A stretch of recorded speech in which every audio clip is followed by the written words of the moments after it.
నడిపించే దేవునికి మహిమ కలుగునుగాక. ప్రియ స్నేహితులందరికీ దివ్య వాక్యోదయం. ఈనాటి పాఠ్యభాగము యెషయా 37:14. హిజ్కియా దూతల చేతిలో నుండి ఆ ఉత్తరము తీసుకొని చదివి యెహోవా మందిరంలోనికి పోయి యెహోవా సన్నిధిని దాని విప్పి పరిచి, అశ్షూరు రాజైనటువంటి సన్హెరీబు నుండి బెదిరింపు ఉత్తరం హిజ్కియా గారికి వచ్చినప్పుడు అతడు దాన్ని యెహోవా సన్నిధిలో విప్పి పరిచాడు. విశ్వాసము కలిగినటువంటి యెషయా గారు అతనికి గొప్ప సహచరుడిగా ఉండడం అనేది హిజ్కియా గారికి అదొక అదృష్టం.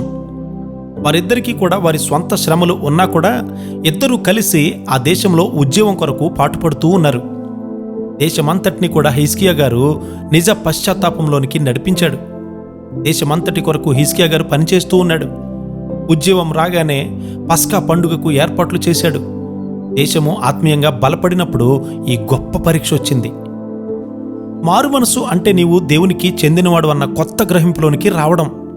ప్రయాసతో కూడిన భారమైన నీ మనస్సాక్షి పాపము నుండి విడిపింపబడి కొత్త మనస్సాక్షి వస్తుంది. అత్యంత విశ్వాసంతో హిజ్కియా గారు ఒక నాయకుడిగా ఆ పరిస్థితిని ఎదుర్కొంటూ ఉన్నాడు. నీవు ఒంటరిగా ముందుకు పోలేవు. ఒక దేశము గాని, ఒక సంఘము గాని, ఒక కుటుంబము గాని కలిసి ఎదగాలి. మనము కలిసి ముందుకు సాగుతూ ఉంటే ఒకరినొకరము పైకి లేవనెత్తగలుగుతాము. హిజ్కియా గారు ఆ బెదిరింపు ఉత్తరాన్ని దేవుని దగ్గరకు తీసుకుని వెళ్ళాడు. అతని మనస్సు స్థిరంగా ఉంది. దేవుని వాక్యాన్ని ధ్యానించే మనస్సు, దేవునితో సన్నిహితంగా ఉన్నటువంటి మనస్సు అలాగే స్థిరంగా ఉంటుంది. యెషయా 37:32 మనం చదివితే, శేషించువారు యెరూషలేము నుండి బయలుదేరుదురు, తప్పించుకొనిన వారు సీయోను కొండలో నుండి బయలుదేరుదురు, సైన్యములకు అధిపతియగు యెహోవా ఆసక్తి దీన్ని నెరవేర్చును. దేవుని గూర్చిన గ్రహింపు లేని చోట అద్భుతాలు జరగవు. విశ్వాసం అంటే ఏమిటి? నీ పట్ల ఆసక్తి కలిగినటువంటి దేవుడు ఉన్నాడు అనే గ్రహింపే విశ్వాసం. హిజ్కియా గారు ప్రార్థన చేస్తూ ఉన్నాడు. దేవుడు అతనికి వాగ్దానాన్ని ఇస్తూ ఉన్నాడు. ఒక్క రాత్రిలోనే సన్హెరీబు సైన్యమంతా చెదిరిపోయింది.